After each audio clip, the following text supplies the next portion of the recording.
Hello and welcome to Mailin' It, the official podcast of the United States Postal Service. I'm the host, Jeff Marino. It's that holiday time of year again, putting up the lights and decorating, shopping for gifts, and for us at the Postal Service, getting ready to deliver those gifts, along with billions of extra letters and packages. Yes, it's peak delivery season again, and we're ready to help Americans send and receive the holiday cheer on time. Over the past year, we've made some big improvements in our logistics network and retail storefronts, and now it's go time. So for this episode, I have two guests who've had a big hand in driving these improvements, Isaac Cronkite and Elvin Mercado. Isaac is the Postal Service's Chief Processing and Distribution Officer, and Elvin is our Chief Retail and Delivery Officer. Gentlemen, welcome to Mailin' It.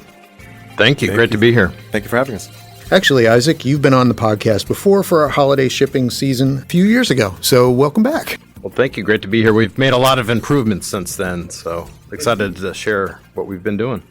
So just in case our listeners aren't familiar with the magnitude of peak season planning, so Isaac, I know you're big into data, so can you give us some numbers about what the volume is going to be during this peak season?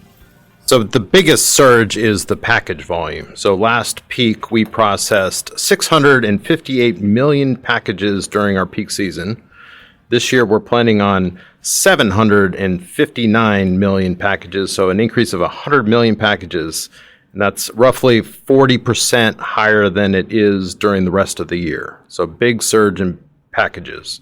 So those are some big numbers on the processing side of it. Elvin, can you give us an idea what that means for retail and delivery?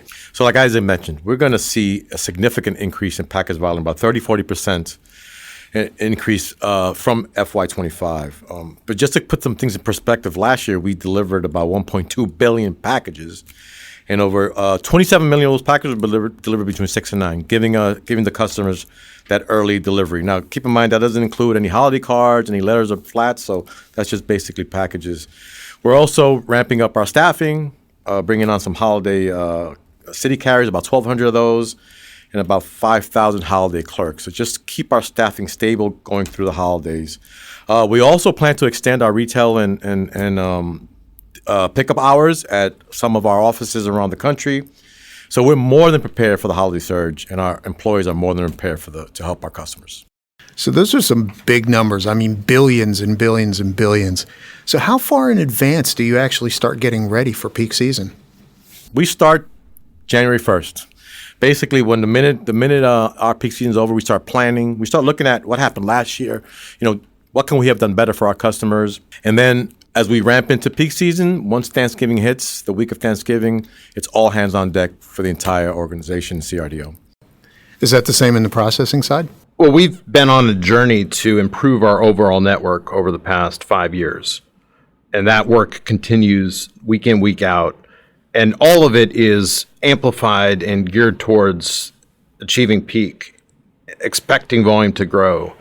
So, yeah, it starts January 1st. We do a hot wash on what went right, what went wrong, what adjustments do we need to make. But we have a year-round equipment deployment approach, as well as our employee complement approach. All of it's geared towards being ready for the next peak. So let's dig into that a little bit then. What are some adjustments that you've made this year? We used to, for peak, in the plants, hire approximately 40,000 employees to manually sort packages. We don't do that anymore. What we do now is we utilize the equipment that we're deploying to its max. So during the normal course of a week in the middle of the year, we might run to 60-70% capacity on our equipment. During peak, we're running at 100%. And this year, based on all of the equipment that we've been deploying, we have 67 additional pieces of package processing equipment to use. We expect to be able to process, if we needed to, upwards of 62 million packages on any given day. So it's all about increasing our capability to process packages on machines instead of doing it manually. So this year, we've already hired about 8,500 employees. Sure. And I remember in the past, we used to actually rent additional space to do some of that sorting for all of these people to work. What's it like this year? Yeah, we used to hire dozens and dozens of peak annexes because you need to space to do the package sortation. This year, I think we had 4 annexes that we needed to get for peak, specifically for peak. So a lot less. Again, it's all about using the equipment that we have year round to its max. So now you're more efficient with space. Is that because of the new technology you've got to be able to process better? Well, a couple of things. So we are able to sort around somewhere between 40 and 70 packages manually per work hour. On machines, we can do over 300 packages per work hour, per man hour. So automatically you have a big bump in efficiency just by putting it on machines. And then, of course, if we have excess space and annex, we have to move the product in and out. So it's a lot more trucks, a lot more cost to fulfill the same mission. So getting volume on machines is the way to go to be efficient and provide the best possible service to our customers. And you've got a couple of new machines. There's 7 or 8 of these matrix sorters. Tell me about those. Yeah, so our typical best machine was able to process around 10,000 packages per hour. These new matrix sorters are essentially 6 or 7 or 8 machines in parallel that are capable of sorting 60,000 packages per hour. It's a huge upgrade. So we have whole buildings that essentially have one giant machine instead of maybe 6 or 7 independent machines. So big boost in productivity. And those are capable of doing close to 500 packages per work hour. You've both talked about hiring for this season and how much less it's been in years past. Why is it less? Well, we're much better staffed going into the peak season. We've been working collectively with the retail and delivery team to make sure we have our current staffing up to the standard that we have going into peak. We also deployed, on the retail side, we've deployed a lot of machines, about 450 machines nationally that are going to help us, where you need less employees to process the huge volume that we're going to get from Isaac's team. So that helps us tremendously. Staffing correctly going into peak, and then the automation that we have in the field is going to helps us tremendously from an employee standpoint. And I understand that a lot of these seasonal employees you're hiring, the plan is to move them toward career. Is that right? Yes, absolutely. In the past, we would hire 40,000 peak season employees and let most of them go at the end of peak, which is a little bit of a challenge to hire people for such a short period of time. It costs money, and it's not necessarily the best employee experience. Now people can come knowing that it's more than a job, it's more than a peak season gig, it's a potential long-term career that can be beneficial to them and to us. It positions the Postal Service in the marketplace for employees very well. So it's kind of a differentiator for us compared to some of our competitors. Correct. And then the training and the expense to onboard an employee isn't just for 4 weeks, 5 weeks. It's for 40 years. And that's a huge benefit. We don't have to go through that learning curve every peak. And it's a valuable investment for the employees because we're going to keep them on board and use them as part of our year-round complement strategy. So Isaac's talked about some of the new machines and the processing and stuff that's on there. Is there anything new on the retail and delivery side that you can talk about? Absolutely. I mean, on the retail side, all year long, we focus on making sure that we have an acceptable environment for our customers, making sure they're clean, our associates are trained properly to interact with our customers. We have about 2,100 self-service kiosks nationally where we've been making sure that our customers are aware of them, that they use them, just that ease of use and using the automation that we have on the retail side. And then working with the engineering team, we've deployed about 2,000 rapid drop-off kiosks around the country. Again, something that customers can go in, drop off their prepaid packages, and then they don't have to go through a line. We pick them up and then dispatch them to the mail processing plant. So those are just a couple of the things that we have for our retail locations to assist our customers with their mailing needs. So one of the things that happens you hear a lot about this time of year is the wait time in line. So how can the self-service kiosk help a customer? Can we talk about some of the capabilities that it has so that people don't have to wait in line? So the self-service kiosks do 95% of the transactions you would do at an all-purpose window. So you can do prepaid, you can do certified, you can mail a package, you can ground advantage, priority mail, everything that you would normally do at a you could buy stamps. We have them equipped with holiday stamps. So they want to get specialized holiday stamps, they'll be at the kiosk. So they do everything that you would normally do at our windows, you would do at a self-service kiosk. So if there's one available near you, and we advertise them on our website, you can go on our website, you see where they're strategically located around the country. You can go to those sites, and they're our automated teller, we call them. It has all the functionalities that you would have on our windows. So let me follow up on that. The changes that you made to the retail locations, was that based all on just customer feedback, or was there something else involved? The majority is customer feedback. We have an internal measurement that we track daily and weekly, and we're listening to the customer and some of the changes they've been asking for, that customer voice that they've been looking for. So obviously we want to make sure that they have a pleasant experience. We want to make sure the lobbies are clean. We want to make sure that they don't wait online. We want them to be repeat customers, because peak season is the first time that many customers walk into our lobbies because of the need. So we want them to come back. And we use those analytics for the last 10 to 11 months. We just look at them every single day, and then we make those adjustments. This year, we made a change to the way we manage our lobbies with personnel.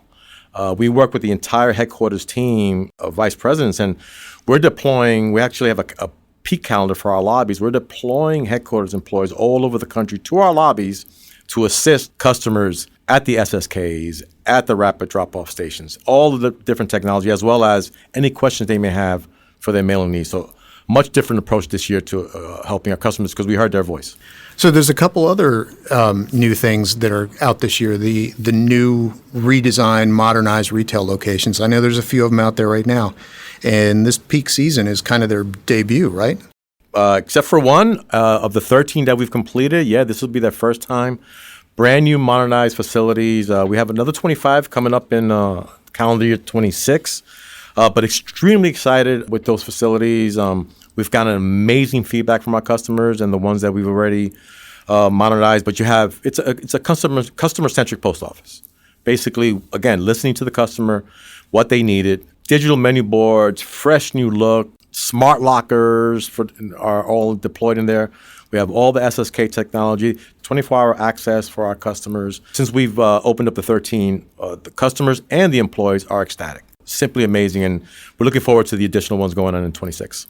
So making things more efficient is actually a great transition, because things are also far more efficient on the processing side, right, Isaac? So can you talk about some of the things that you've done to improve efficiency this year? So every single year we progress down this path to redesign our network, and it's that much more efficient and also stable, because we went through a lot of changes over the past years that were somewhat disruptive locally as we were solving big problems. And of course, when we're deploying a new facility, we can't stop delivering or processing the mail. Everything has to keep moving. So we have gotten through a lot of the challenges of those big disruptive but necessary changes. And going into this peak, we're far more stable. Service is better, efficiencies are better, lower overall cost, and I'm so excited to see all of that hard work in position to really be a big payoff this peak.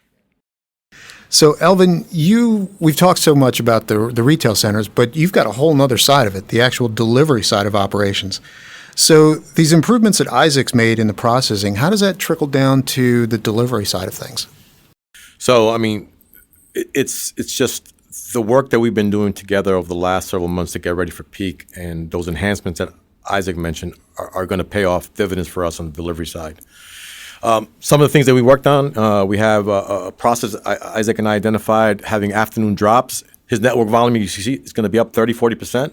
So I'm trying to get as much volume as I can into my facilities, so I can get that volume ready for our letter carriers either that afternoon or earlier that morning, so we can get out to our customers. So huge for us, and working together.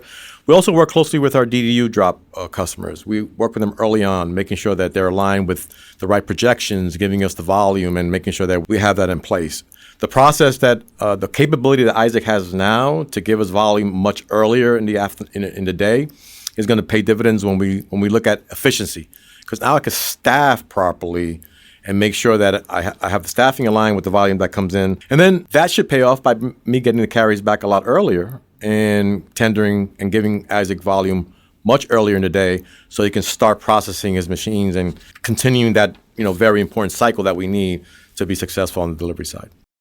So let's talk about the carriers. Are there some of the improvements that have been given to the carriers when they're out in the neighborhoods? What have we done to make their jobs? Because we talked about the amount of volume that's coming down, from the processing centers into the delivery units, getting them into the trucks, getting them to people's homes. Are there improvements that the carriers are seeing? Well, you see, the carriers have the technology they need. They have the scanners. The scanners help them identify packages along their route. We have the carrier pickup program where we can pick up packages and get them back earlier into the facilities. The new vehicles that we're deploying are going to be helpful for the carriers. We don't have them everywhere, but in the locations that we have them, the carriers love them, and they've been moving those along. I mean, getting the mail earlier from Isaac, making sure that we connect it to a scanner and having that visibility helps the letter carriers tremendously. It also helps us from a customer standpoint because now the customer, once we scan that package, just has that visibility right away, and we can track it. We can track it for them. So we have some great advantages out there in the field with on the delivery side. We're prepared on the delivery side. We're prepared for the volume that Isaac is ready to give us. But I want our customers to understand that our retail lobbies will be busy, and we're going to staff them up to make sure that they get through the service as quickly as possible, and to be patient to a certain extent because it could be pretty busy for us. But to Isaac's point, get in there as early as you can. Give us the volume as early as you can. The earlier, the better. And our employees are more than ready to service our customers, not only on the retail side, but also on the delivery side. And we're excited about this peak season. I mean, we've had some issues over the last couple of years, but I think this peak season, more than ever, we're more prepared, and the collaboration that we've had over the last several months will show this peak season going forward. Okay. I'm going to throw a curveball at you here, Isaac. All of this sounds great. You've got the transportation, you've got the processing, you've got the people in place, but it's winter. Stuff happens.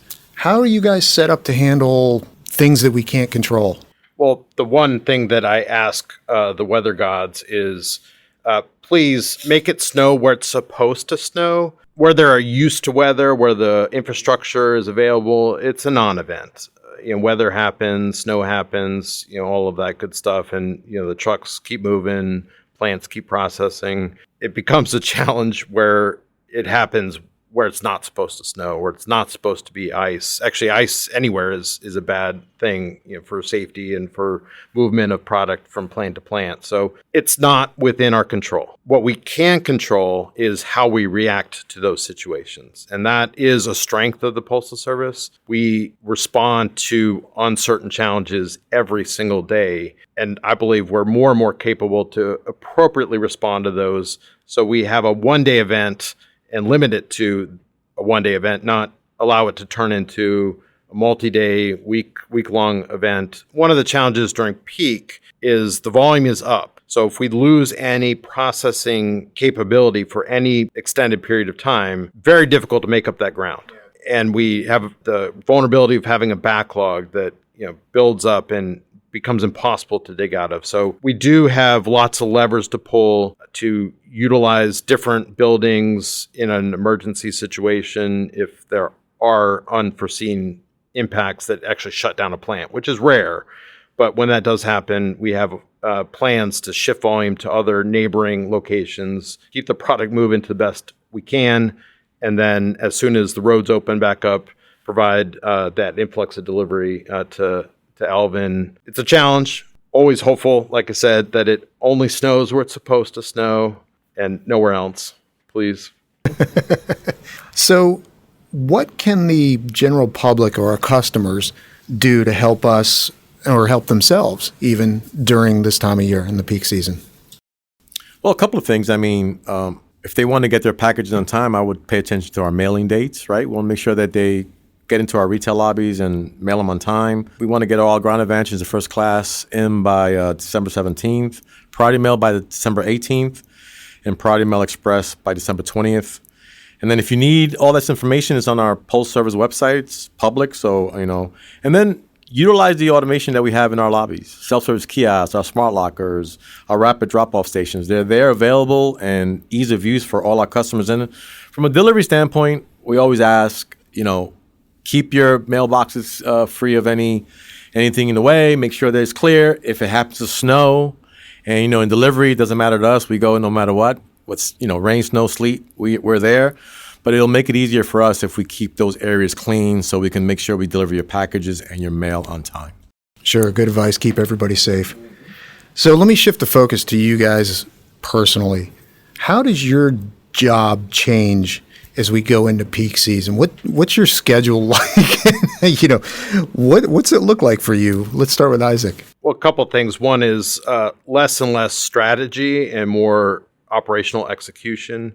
I have a great team that are capable, experienced operational managers and leaders, but I do get more involved during peak on a daily basis, given the magnitude of the challenge. So, kind of shift hats from the strategic change and planning to operational execution. So it's fun for me because that's how I grew up in the organization. I was a plant manager, so I get closer to that daily grind that fuels most plant managers. We like it. We're a glutton for punishment to some extent. That a little bit of adrenaline. Yeah, indeed. And I do make it a point to go out into our plants during peak. It was something that back in the day you would never have a headquarters executive go out to the field, but I want to see what's going on in the field, be as close to the work and the action as possible. Not because I'm necessary or am going to do anything that my team's not going to do, but to walk a mile in their shoes and to feel what some of the challenges are that we can maybe solve for next year. So I'll be out and about all over the country. I have visited every single plant in the country, so I'll have to pick my spots on where I want to get to for peak. Unfortunately, there's only 30 days to do that, so I'll have to choose wisely.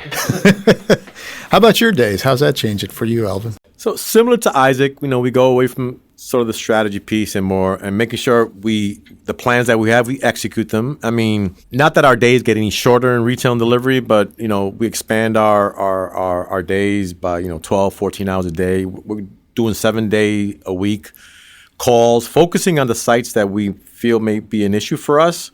And similar to Isaac, I expect every district manager, every executive, every POOM in the field, just monitoring and making sure that we're executing the plays that we gave them for peak season. So for me, it's exciting. I mean, I started as a letter carrier, 38 years ago, and 38 years of peak seasons is just, for me, they get more and more exciting every year. And in this role, it's even more exciting because I get to see the things that we've sent out to the field, and it's fun to see when it's executed. So they're long days, but rewarding days for us. Sure. You've both talked about plans. You've both talked about executing the plans. At what point do you know whether you're on the right track and that it's working? The key thing for plants to be successful is that we don't have any unplanned buildups or backlogs in any of the facilities. Our goal is always to stay fluid. Volume comes in, volume goes out. We might have times where we're not able to get it through as fast as we want, but as long as we are keeping it moving and staying fluid, we know we're going to be successful. But we have a billion metrics to track to make sure that that's happening, including cycle time. We have all sorts of analytics that look at how long it takes for volume to get to a building, into a building, through the machines, into containers, onto trucks, and on its way to getting to the next facility, whether it's to be delivered or to the other plant. So we track all of that. We have more dashboards than you could ever imagine to do all that. And then it's at a high level looking at the efficiency. I expect to be far more efficient this peak than we were last peak based on all of the changes that we've made. And we're expecting reliable, consistent, stable service. Last peak, there were a few periods where the service dropped below our expectations, and we're confident that we've made enough adjustments so that the service will stay stable. It all comes down to staying fluid, staying focused, reacting to any unforeseen circumstances. So I could list them all if you want. Well, I was going to ask Alvin because you kind of had a little reaction when Isaac was talking about the data, because I know there's a massive amount of metrics and dashboards and stuff. When you're looking at that, how much of that is just pure data and how much of it is just nearly 40 years of experience in Postal? Do you sort of decide whether things are working well? So I'll say about 70% of it is data. And similar to Isaac's comment, our goal is to be not to have any backlog in our facilities when it comes to packages or letters or flats. I mean, we want to go in every single day clean and making sure that for me, success is to make, by the time we get to Christmas Eve, every office is current and we move to go. We have a backlog dashboard. I mean, every morning it's populated by 7 o'clock in the morning. I could tell who's in backlog, how many days they've been in backlog. Our goal is to be, if we're going to have a backlog issue because they're over capacity, we want them to be just one day. The 30% for me is knowing the organization and knowing the collaboration that Isaac and I have, and knowing that he may have a hotspot somewhere where he may be over capacity. I need to be prepared. I don't need data for that. I just need to talk to him and he talks to me and we can work through that. That's day-to-day management. That's knowing your spots without having to go to a report. Nice. So as we're recording this a month before Christmas, how do you guys feel? I feel great. I mean, we're super confident that we're going to have a successful peak season. I mean, we've been planning for this for some time now. The team is ready. You know, every peak season, I mean, like I said, I've been doing this for a long time and in this role just under a year, but every peak season, we call it in retail and delivery, and sure Isaac's team the same way, we call it our Super Bowl. This is where we come to shine. This is where people expect the most from us, and every employee in retail and delivery feels the same way. We go out of our way to make sure that our customers have the service that they deserve and they pay for, and it's an exciting time. And if I'm in good shape going, like I mentioned earlier, if I'm in good shape going into Christmas Eve, all our employees are ecstatic. They get to go home. They get to relax with their families. So we're extremely confident. The collaboration that we've had over the last several months has helped us tremendously to plan and get ready for this peak season. So I'm excited. Isaac, is there anything you say to your managers or even the rank and file, employees who are in the plants and stuff? Is there anything you say to them at this time of the year to get them pepped up? Well, partly to answer the prior question and then to answer it for the team. It's the hardest part of the year for us. So it's a marathon. It's not a sprint. Lean into it, embrace it, and all that. So that's what I do. I'm not comfortable in any way because I know it's about to start. I know it's about to be go time. It's going to be hard. It's going to be grueling, but it is our season. It's the time to shine and respond. And it is our Super Bowl. We all have experience to lend, especially to our new teammates that are maybe doing peak in a leadership role for the first time. But that's the message. It is our time to shine. It is our time to demonstrate what we are fully capable of as we face that challenge.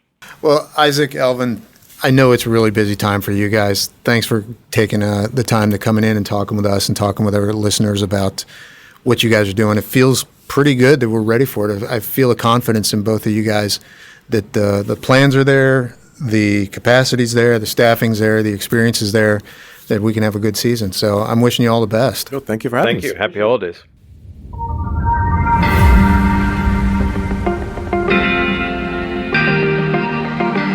It's time for another edition of Did You Know?, when we share interesting facts about the Postal Service. Every year on the podcast, we talk about new stamps the Postal Service introduces for the winter holiday season. But did you know the Postal Service issued its first Christmas stamp on November 1, 1962 in Pittsburgh, Pennsylvania. As you would expect, the stamps were red and green and featured a Christmas wreath, 2 candles, and the words Christmas 1962. Customers had been requesting Christmas stamps for years, but the Postal Service just wasn't sure. Was it worth the cost to issue a stamp that would be popular for just one season? But when it finally happened, the Postal Service knew they would be in demand. They printed 500 million stamps. At the time, that was the largest number of specialized stamps ever printed at one time. And even with that big order, the Postal Service quickly ran out and had to have a few 100 million more printed. By the end of 1962, about 862 million Christmas stamps had been printed. The following year, the Postal Service ordered nearly 1.3 billion. Again, they were a blockbuster success, and it only grew from there. Now, our winter lineup typically includes stamps for Hanukkah, Kwanzaa, and other holidays around that time of year. And that's all for this episode of Mailin' It. Don't forget to subscribe to Mailin' It wherever you get your podcasts to make sure you don't miss the next episode. And follow along on Instagram at U.S. Postal Service, X at USPS, Facebook, and YouTube.